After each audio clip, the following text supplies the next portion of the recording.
Hello everyone, আসসালামু আলাইকুম। কেমন আছো তোমরা সবাই? আশা করি তোমরা অনেক ভালো আছো আর আমি আল্লাহর রহমতে অনেক ভালো আছি। আজকে একটা নতুন ভিডিও নিয়ে আসলাম। আশা করি তোমাদেরও ভিডিওটা খুব ভালো লাগবে। এখানে আমি একটা কাপড় নিয়ে নিলাম। আমাদের সবার ঘরেই বাচ্চাদের পুতুল থাকেই। সেই পুতুলগুলো পুরনো হয়ে গেলে কী করে আমরা ফেলে দিই না।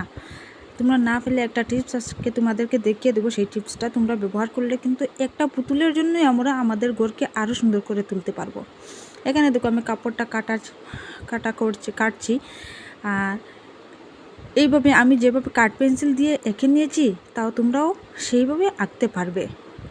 প্রথমত এঁকে নিও, তারপরে তোমরা দেখবে সেলাই করাটা খুবই সহজ হয়ে যাবে। আমি প্রথমত এঁকে দিয়েছি, এখানে দেখা যাচ্ছে না ক্যামেরাতে, আমি কাঠ পেন্সিল দিয়ে এঁকে দিয়েছি। আর এভাবে করলে জানো তো আরও সুন্দর দেখা যায়। আমরা মেয়েরা সবসময় তো চাই আমাদের ঘরকে আরও সুন্দর করে তুলতে, আরও একটু ডেকোরেট করতে, যাতে আমাদের ঘরটা আরও সুন্দর লাগে, অন্যরকম টাইপের দেখা যায়। সেটা তো আমরা সব মেয়েরাই চাই। এখানে দেখো আমি সেলাই করছি। আর তোমরা যে কাপড়টা দিয়ে করতে চাইবে তখন কিন্তু এই কাপড়টা একটু শক্ত হতে হবে। যদি তোমরা সুতির কাপড় দাও তাহলে কি হবে, যখন তোমরা তুলাটা বড়বে, ওই পুতুলটা কেটে তুলাটা বড়বে, তখন এইটা কিন্তু লুজ হয়ে যাবে। আর শক্ত কাপড় হলে সেটা টাইট হয়ে যাবে, অনেক সুন্দর লাগে দেখতে। যদি তোমরা ট্রাই করো তাহলে তোমরা একটু শক্ত কাপড়টা নিয়ে ট্রাই করবে। এখানে শক্ত কাপড় থাকার কারণে আমি সেলাইও ভালো করতে পারছি না।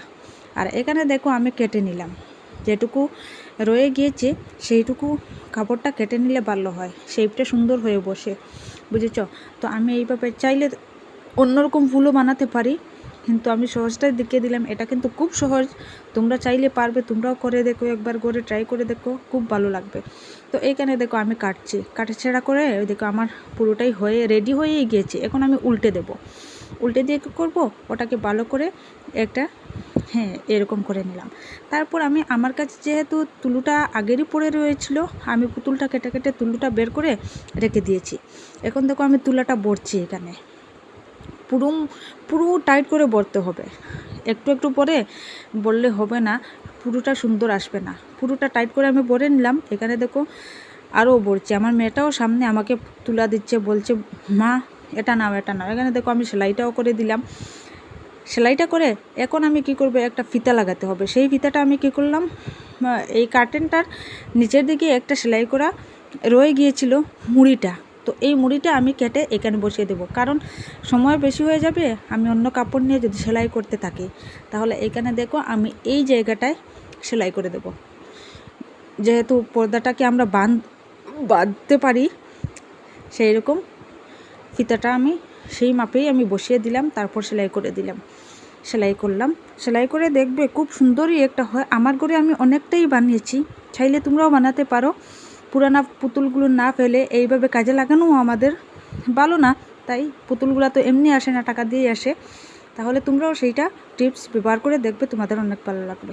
এখানে দেখো আমি পুরোপুরি রেডি করে ফেললাম। দেখো কেমন ভালো লাগছে দেখতে। এখানে দেখো আমি লাগিয়ে তোমাদেরকে দেখাবো, তারপরেই তোমরা বুঝতে পারবে খুব সুন্দর লাগে। তোমরা একবার বানিয়ে দেখো, তোমাদেরও খুব ভালো লাগবে। আর যদি তোমাদের আমার ভিডিওটা খুব ভালো লাগে তাহলে তোমরা আমার চ্যানেলটাকে সাবস্ক্রাইব করো, লাইক করো, বেশি করে আমার ভিডিওটা শেয়ার করো। আর ভালো থেকো সবাই, আবার দেখা হবে। আল্লাহ হাফেজ।